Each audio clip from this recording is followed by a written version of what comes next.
She is from 11375. She's a principal and owner. And her story is amazing because what she really can tell you about is how do we look at these projects that are coming from the city, from the state, and the importance of community engagement and just how that can lead to other opportunities. So, Anita, thank you for joining. Definitely want to kick this off and allow you to introduce yourself and give ourselves grace because I am demonstrate my human factor every time I think I'm a superhero. I turn into a human again. So Well, thank you for having me. And yes, grace is always, the name of the game, especially these days. And thank you for having me on your show. My name is Anita Pierce, and I am the owner of 11375. We are a business consultancy that serve as business matchmakers for city and state agencies and also to community-based organizations as well. One of the things that we really have dived into specifically over the past 2 years is the government contracting space. We have secured over $750,000 in government contracting, both from the city and state. We pride ourselves on really deepening the connections and dealing in a space of business relationships, because we know it's important, one, for the agencies that we support, but even deepening the relationships that are important within the communities that we serve. thank you for that. And I don't know if people really understand like how did you get into government and city contracting and like what was that process like for you? You want the short or the long answer? Whichever one you want to share. So, approximately 7 years ago, I became the mother to an amazing, amazing, amazing bundle of joy.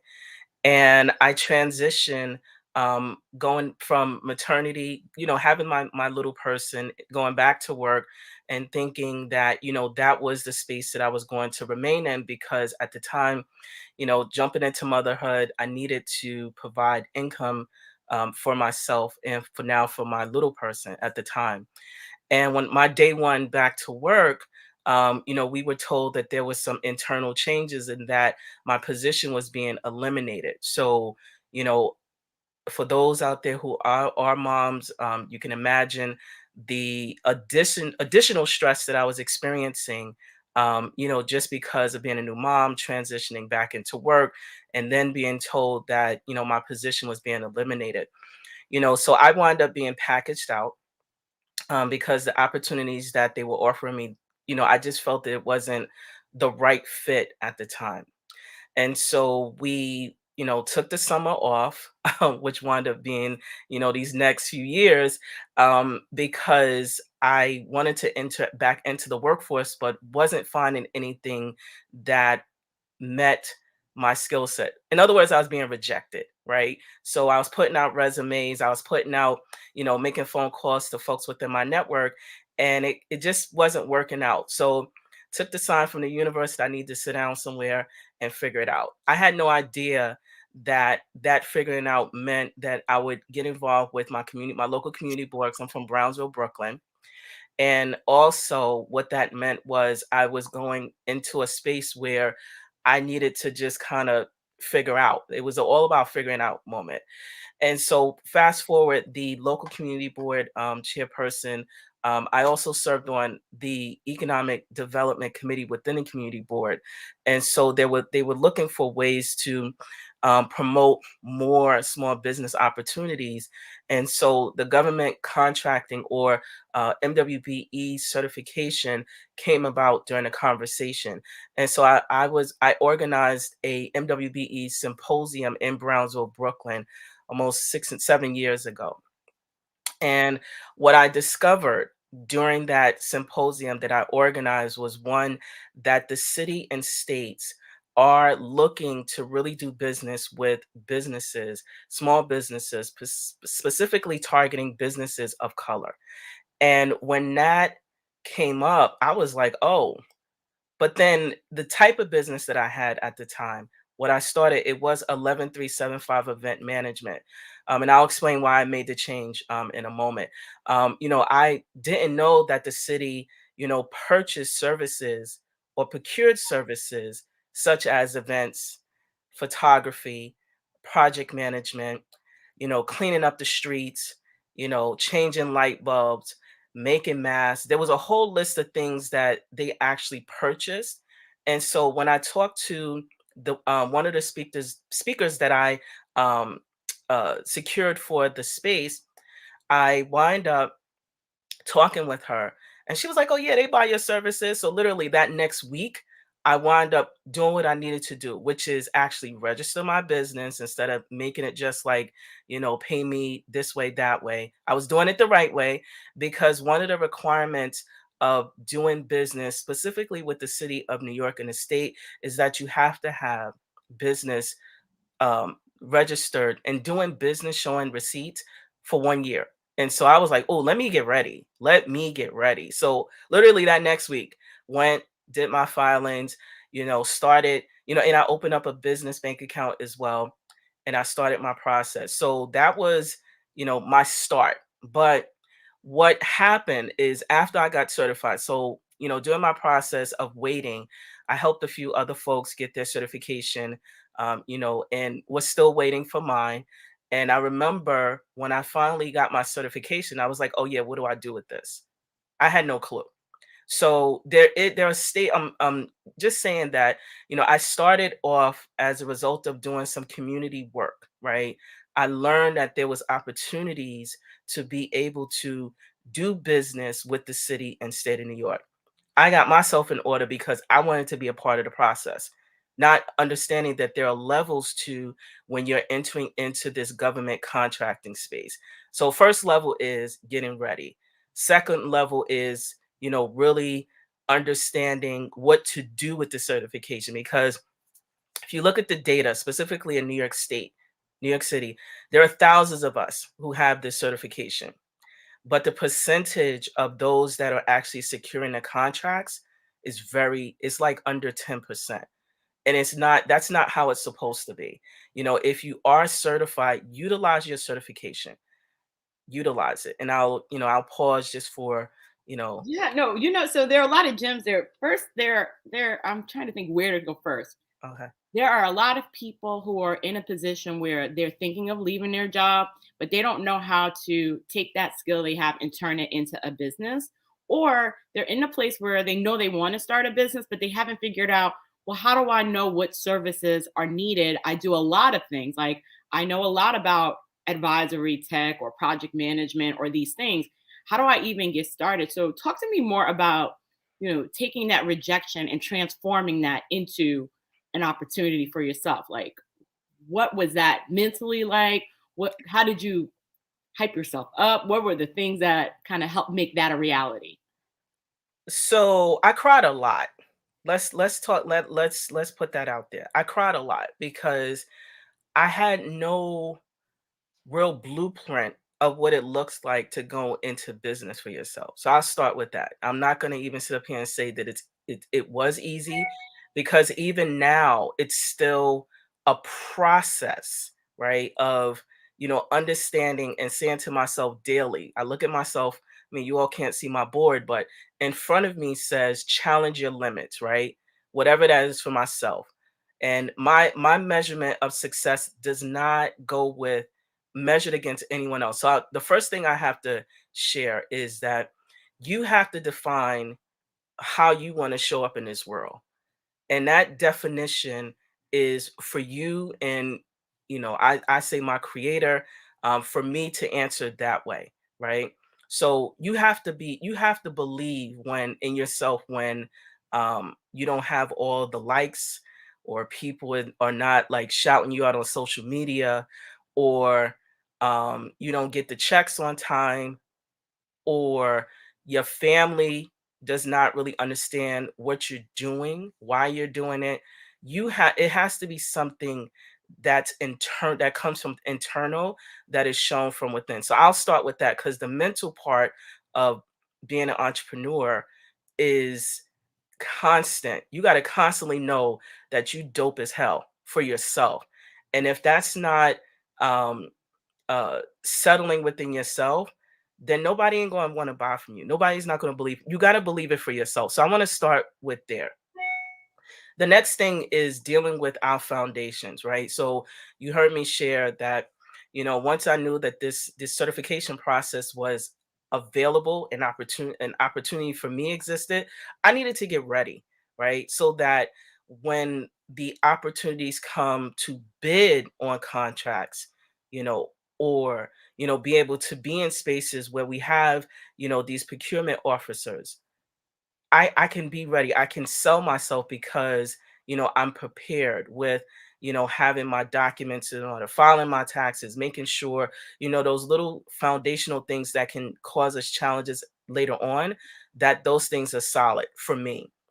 The third thing, um, really deals with understanding, what you're offering. So I started 11375 event management, right? And that's what I did initially. Over time throughout that process, I didn't like it anymore because it wasn't as purposeful for me. Yes, I was helping, support other businesses, helping families, but I didn't find that it was purposeful. So there was a time in my life where I served in the capacity of a trade association president in New York City. And I can tell you, the joy that I felt when we raised money to provide educational scholarships to these young people was amazing to me. When we would go out and do community work, it was amazing to me because it was purposeful. I knew that those individuals needed financial literacy, education. I knew that business professionals needed connections to senior managers and financial services. I knew and understood there was real impact that was happening. So we went back to the board, and 11375 is where it is. It's no longer event management. And so the services that we connect with all deal with social impact. How and what am I doing in this space through 11375 to say, hey, I want to support, a community in East New York by providing financial education. That brings me joy, right? Connecting agencies that have never, really stepped their foot into Brownsville, Brooklyn. That brings me joy because I know that, exposure in different areas does make a difference. So to say all that to say, yeah, it's really important. You got to have a foundation. You got to know your products and services. And also, you really have to believe in yourself. You got to know without a shadow of a doubt, even if it's scary, that you have a purpose and that you're dope as hell, period.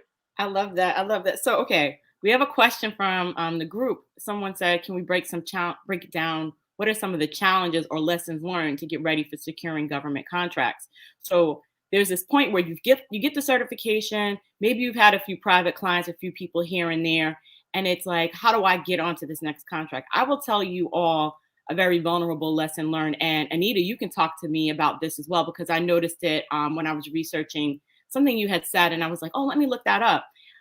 The importance of being listed as a subcontractor when you do subcontracting work. I will tell you, I got ran up the street and handed myself because did a lot of work and the person never gave me credit. So it's as if I never existed. And it's like, how can you say that you're advocating for small businesses when you don't put forth the confirmation that they actually did it? So now it's like the only thing I have to evidence are my receipts, which are the invoices and the work and the actual product. But talk to me about the importance of, as a subcontract, you don't know what you don't know, especially if it's your first time trying to get on a contract. You're super excited because it's an opportunity for you to demonstrate and showcase your skills. But if no one knows you did it, it's like, did you really even do it? Because now there's no visibility. So talk to us more about the hungry people that are trying to get in a room and maybe don't get that first contract. What are some of the challenges or things that people could do to get those first contracts? So I want to elevate um your point about the subcontracting and the importance of being included into the contract. And so a lot of times when we're getting started, we have the opportunity to be subcontracted with the prime contractor who has what all that means is that the prime contractor has gone through a vetting process with their agencies that they're bidding with, and that they're the ones that's going to be managing the larger portion of the contract. And part with included in those contracts, there are opportunities, or they are responsible for including other business owners that are city and state certified as MWBEs or WBEs within the contract. So it is embedded, right? And so most recently, I became a prime. So I can speak to this because most recently, I served as a prime on a contract. And one of the things that I have to tell you is that when you do enter into any contractual agreement, and I'm stating this, I am not a lawyer. I'm stating it just because I had a lawyer review it, but I also taken upon myself as a business owner to become knowledgeable, not an expert, knowledgeable about the things that are included in a contract. So I read everything, right? And within those contracts, the larger contracts, there is a portion of the contracts that states that you have to, whoever you are subbing with, they have to be very clear and very aware of what's happening throughout the whole entire contract, which means that let's say you and I do a contract together, right? I have to let you know specifically what's included in the contract. And what I even do now that I have subcontractors under this one contract is that I have a contract for them, but I also give them access, because it's public information anyway, to the information that is in the contract, making sure that yes, they do not have to, they need to understand it, but it's important that they actually have a copy of it, if that makes sense. So I wanted to put that out there because a lot of times we think that we can't get the information, or the person is who's prime. Well, we can request it. Once you get placed or approved to be a part of that process, request it, right?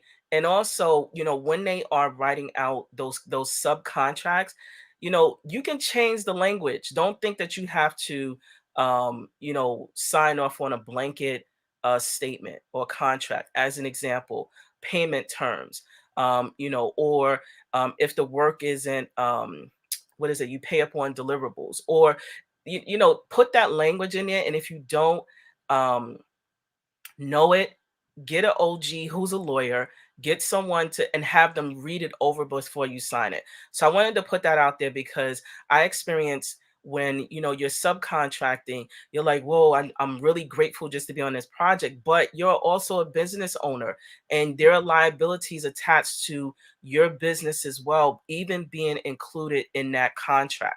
And so I wanted to just put that out there, not to, because that's really important, specifically when you're just starting, right? The second thing I want to offer is, when you are deciding to subcontract, do research on the people that you are about to subcontract with. Why? Because their reputation is everything. In business, our reputation is any and everything, right? So you may look up at, let's say, something like Glassdoor, right? To find information, or if they've had employees, if they work with other agencies, or just try to put your ear to the street before you actually do an agreement, because you may find that that person may not, you know it may not add up, right? And also, you may also discover that they may not pay on time. They may not, there's certain things that you may find. But also, if someone is doing really good, out there and doing good business, your reputation and connecting with them helps to build your reputation. So those are things to think about. Do your research. We have Google land, we have, ability to network with others, but definitely really think about doing research. So just want to recap really quickly. When you are thinking about going into being a sub, um, you know, vet the person, but also, let's just say you didn't, because that happens and we're really excited and we want the contract, because that does happen.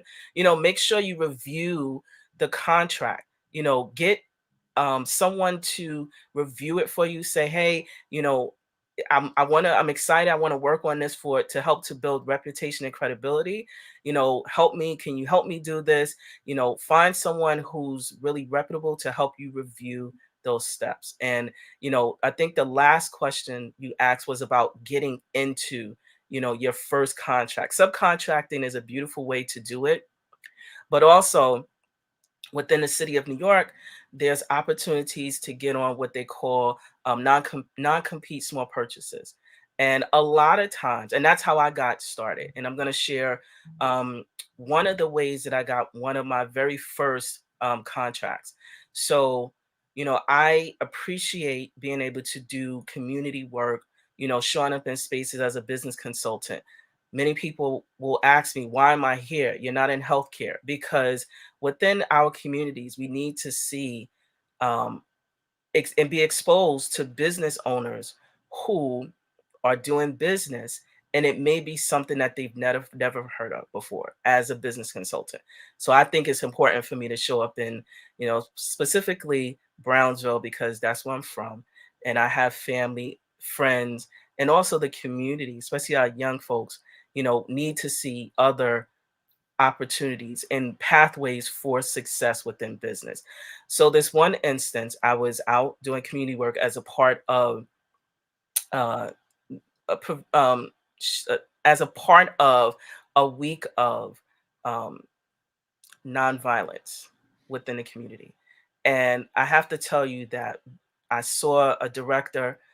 She saw me out there, and I think it was probably like the first time while we were in the pandemic that we saw each other in person. So we talked, and she said, I got money in my budget that I need something. And it didn't click, right? It wasn't a clicking thing. And I'm like, why would she say that? Like, what was that about? Like, whatever. But then it dawned on me, like, as she left, and I'm like, oh, submit a proposal, silly. Like, so I submitted a proposal.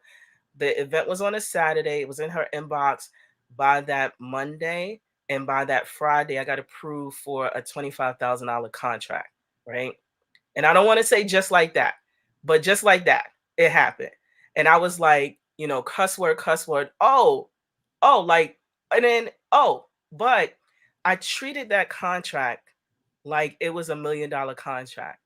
And I met all my deliverables, did whatever I needed to do, built up my reputation, and then it happened.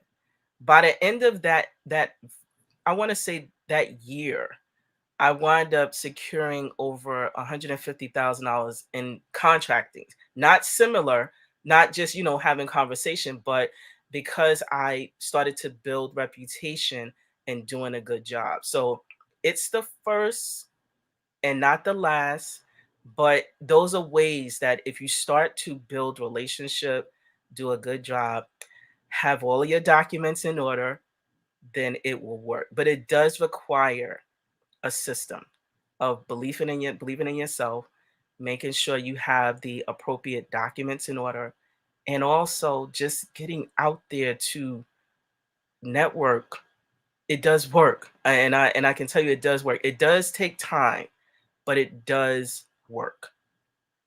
Talk to me about something we had a dialogue before. You also mentioned that sometimes they don't know what they need and the importance of like creating a program or proposal to kind of give an agency an idea. Talk to us some more about what that looks like for someone that's like, oh, they don't buy what I do. So the winter is upon us, and I'm just using this as a very very real example. Winter is coming. So let's say you are in the space of what is it like? You have like a group of folks who, you have a business and you appreciate cleaning the streets, right? It's appreciation of cleaning the streets. And so, since we know that the winter is coming and sometimes folks don't want to clean out, their areas like they're supposed to, you can create a proposal because there's always a need. I actually saw driving that the state and the city is looking for assistance with helping to clean the streets. They run an ad, it's like help your neighbor or something like that, help clean the streets or something like that. And so you can get to, I think that would be the Department of Sanitation as an example. You can connect with one of the supervisors, and one of the supervisors will connect you with the person who's responsible for contracts, right? What does that look like? They need short-term work, right, to help with cleaning, and they will, now is the time to prepare while we have not had a really major snowstorm, because they can call on you and your team to help them out because they need all hands on deck. That's the truth. So think about another example could be um, uh, women. I'll say mothers, new mothers, as an example. Needing support, or when you have a baby, as an opportunity for doing things like what I needed: somebody to cook for me, someone to help me do uh, things around the house, right? So there's certain agencies that have like specific budgets, doula services. I can't think of the agency, but I'm just using that as an example, that they may not have that as a as a um as a written opportunity, but you can schedule some time to listen and to hear what they need, and then craft a proposal based upon that. So those are just like light examples, but even something as community engagement, a lot of agencies still need opportunity. There are opportunities for you to get the word out to your specific um, cons- um, client base. And I can tell you, it's definitely opportunity out there. You just have to be prepared, because that is the thing. We are working with clients now. Did you file your taxes? No, I didn't file my taxes because I don't want the government. I'd be like, come on, people. Like, do you do you really want to play in the game, or do you want to sit back and complain? So it's Mhm. really important. Those opportunities do exist, but you have to be prepared. Yeah, and we have another question that came in. So I have two questions actually. So one question that came in is there an aggregate of available contracts that can give a person starting out ideas or inspiration of the type of work or sectors available for MWBE services? So kind of like, is there a way for me to see like what the needs are, not knowing the agencies and not knowing what's out there? Absolutely. So cheat sheet is that there is forecasting, right? So right now, the all of the agencies, right? So we're starting in a new fiscal year, right? And the fiscal year began as of July the 1st, I believe, for the city of New York. And I have to tell you that when you are preparing for what these agencies are looking to buy, that is the place that you start. And I'm sorry I don't have the actual like place, but there is, you can look at I will have to come back. I will have the Well, we can I put can it in send the the link. comments. So no Yeah, I can worries. send You the can put it in the yeah. comments after And this publishes. Yeah. I can do that because it will tell you, even at the federal level, right? So I'll share another recent example um, where you can look and see in 2023, let's say the Department of Youth and Community Development may be thinking about buying I don't know, books, inspirational books. And they will tell you all that they are planning to buy, sometimes for 3 quarters, and sometimes for a few years, like 2 or 3 years. They'll put out a request. So it will allow you to get prepared if you're not already, to be able to know, okay, I need to create a capability statement, or my business needs to be doing this in order to get in this specific space. But I also need to be setting up conversations, maybe monthly, bi-weekly, whatever the frequency is that they are open to be able to have those conversations, so that when those opportunities come up, there's a selection process that you could become a part of to be closer to winning those contracts. I mean, there's a lot of other things like, pricing, et cetera, but, definitely with the forecasting is this the place to definitely start. And it's at the city, state, and also federal level that you can look at.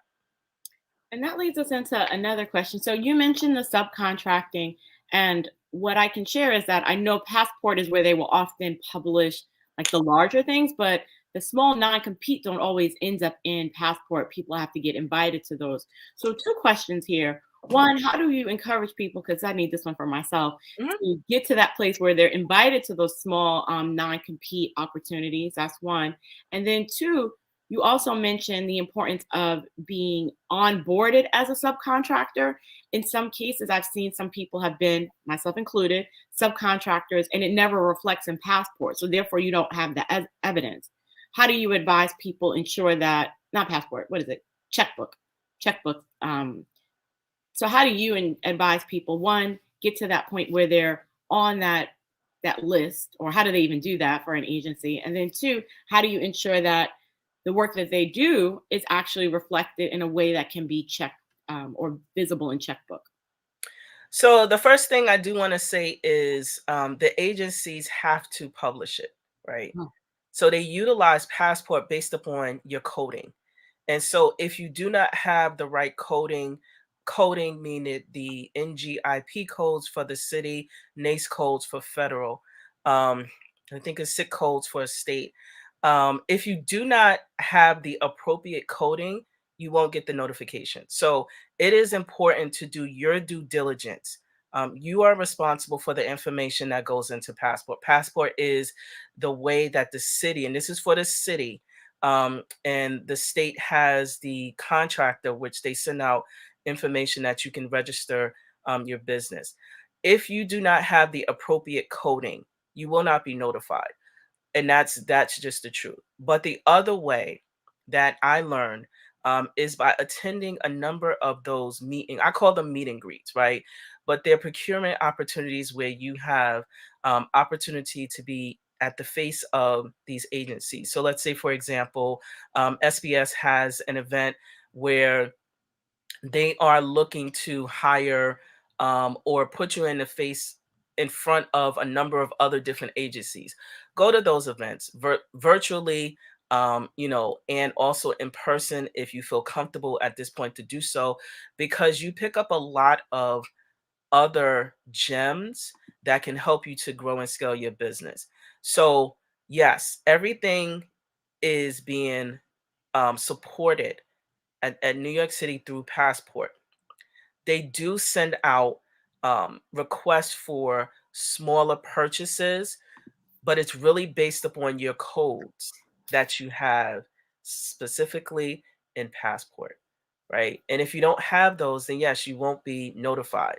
Now you want to make sure that you clean up, the information that exists there, right? It's there for agencies to go in, they do word searches, all those things are real.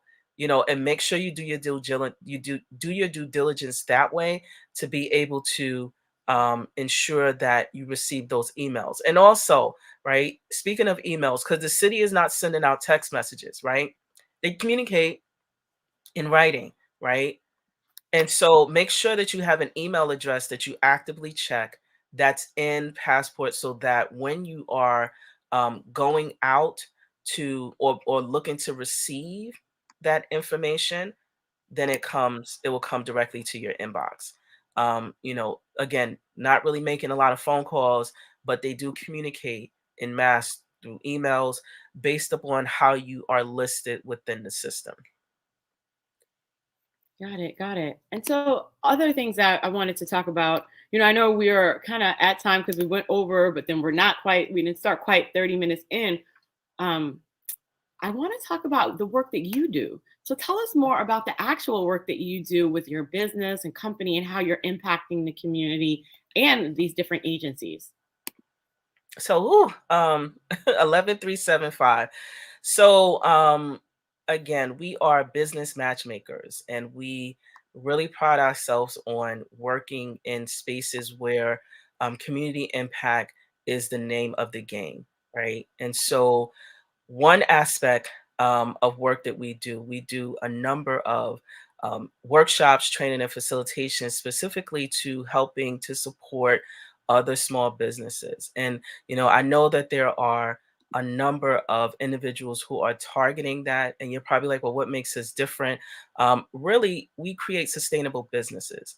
And also, we really work with the foundations of ensuring that our business owners, specifically those who, are just starting out, are really getting into this space, as we all have seen, and don't want to, put a, a focus on it. But, the pandemic taught us that we really need to have a diverse stream of income. If it's you're working for someone, you can still, have your own business and work for someone else. That's totally okay. Um, but we really at 11375 really focus in on creating sustainable businesses, specifically targeting, a number of the areas that, most folks may not want to be in. Another area that we focus in on is creating a pathway for youth.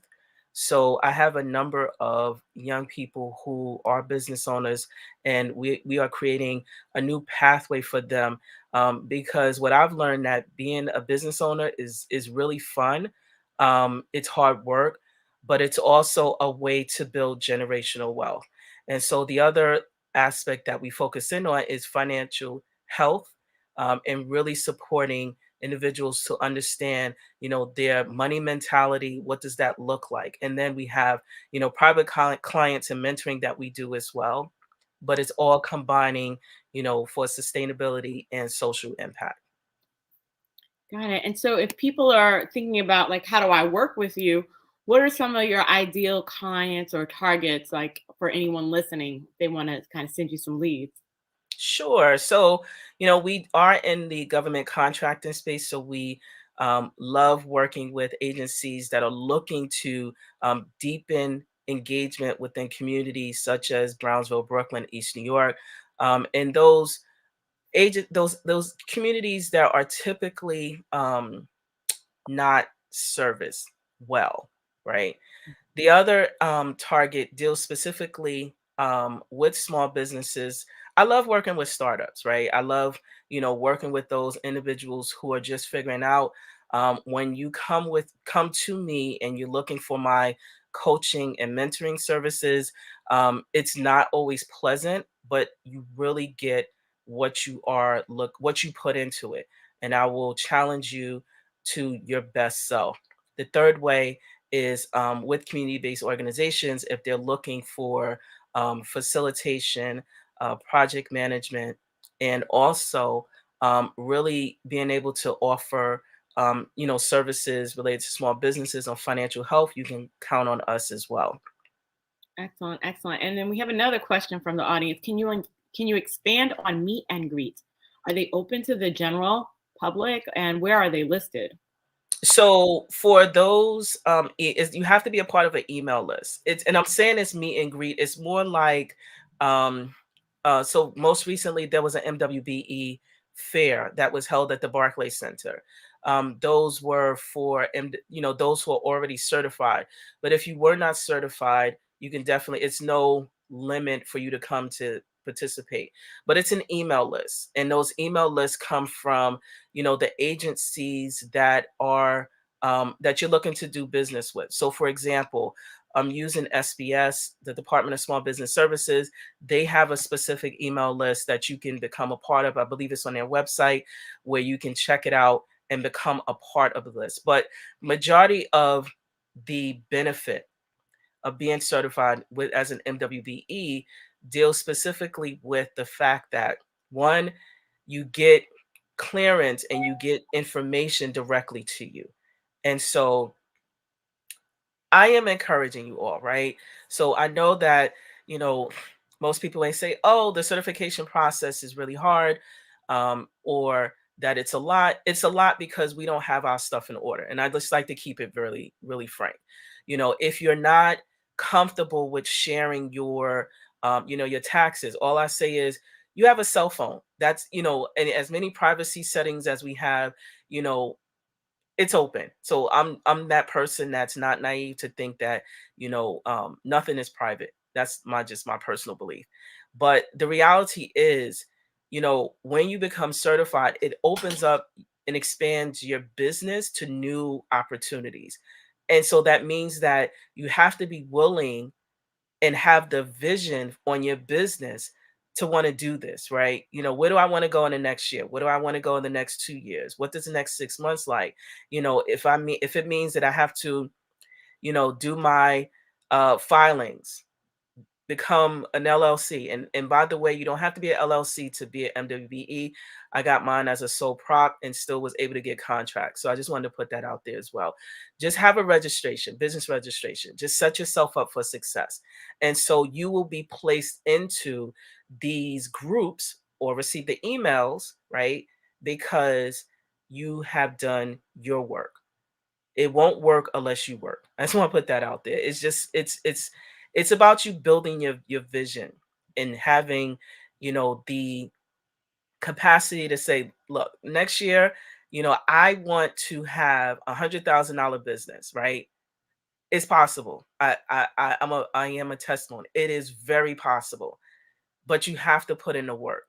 And the ground level is getting all of your documentation in order, all of it, without a doubt. Yeah. And one of the things you said earlier, and I don't know if people heard it, you said, I filed my business when when you talked about starting your business, you said, I filed my business, I guess with the state. You said, I got a business bank account. And like, before we even end here, because I feel like this is a good place to kind of Mhm. segue into the next thing and kind of end out. But talk to us about the importance of actually claiming your income on the tax return. Because I think people, I don't know if they don't want to like make it official, but it's not official. And so we're doing the work on the side, but then we want to get certified. Just talk about that separation of the church and state at that point, to if you're serious. So I have a financial services background, and I have to tell you that when I started my business as a sole prop, I knew immediately that I needed to separate, right? And that's just because I have the knowledge from being in working in financial services. You have to separate, right? And there's a reason for separating, right? Not because you can't pay yourself and you can't report all this stuff. So I've done the, before I got, the right person that I'm working with now, as my accountant, of, not showing your income. And again, I'm going to point to our most recent experience with the PPP loans and all of that stuff. You have to show that you are a viable business. Claiming a loss every year. Who would want to do a business with someone who's doing a loss every? You're not making no money. You're not generating anything, even if it's $300. Like, that's something better than not. So starting out, get your EIN for free, right? IRS.gov. I do not encourage anyone to pay for an EIN number. That's a side note. Once you get that and you establish yourself, and again, you do not have to have um, a complete blueprint when you're initially starting. It is a myth. And I'm telling you that as you're starting your business, if you're just starting out, you know, start your process. Get your data by doing the work, separating your expenses, into that bank account. Dream as though you are a multi-million dollar business. Because if you're starting, at this space of, it's $300, that would be $300 million if you have your foundation set up. So don't be afraid to, really start to think, walk, and believe as though you have $1 million business. And that starts with the basics. And again, I'm not an accountant, so I would defer, all the, the accounting um, logistics, but just definitely starting out, with making sure that you are doing what you're supposed to do in terms of your businesses. If you go out and you're networking and you have a business dinner, right, that will go in the space of, accounting for your business accounts or your business credit card or whatever it is that you have. So separating it from the beginning makes it a lot easier to account for. It gives you the freedom knowing that when you do file your taxes, whether quarterly, um, or whatever, that is definitely something that you will understand and know for the long term. Wow, thank you for that, because I think we often tell ourselves stories in our head of what should happen or what shouldn't happen. But the point that you made about the certification process being really straightforward, if you have your ducks in a row, this is how you do it. And this is how you lay the structure. So people can come and work with you to start to set that up so they can lay that foundation, correct? Correct. Awesome, awesome. All right. So any last parting gems? So we're going to end here, but any last gems? And you have to at least tell me, how are you fluent in the language of Brooklyn? I'm real fluent in Brooklyn. Europe. So look, programming in Brooklyn, like programming everywhere throughout New York State, Anita can help you with. But really looking at if you want to make impact in Brooklyn specifically, she can help you have that conversation and that dialogue. Anita, any other things that you want to leave this audience with, words of inspiration as we go into this holiday season? Sure. We are going into a holiday season where I am encouraging, no matter where you are within your business, to think about how you are going to show up for yourself and decide what is it that you want to do with your gift and your talent. The government contracting space is doable, right? There are rules, there are requirements, but just like anything, if you once you're in, it becomes something that you set up a system of success for yourself. And I can assure you that you can do it. Does have headaches, does have challenges, and the opportunity to create another stream of income within your business is doable by doing business with the cities and states and also federally to help to grow and scale your business. Wonderful, wonderful. So everybody, you heard that the work is on you though. All right. Well, thank you for joining us on this episode of Any Given Monday. Thank you for having me, and thank you all for watching.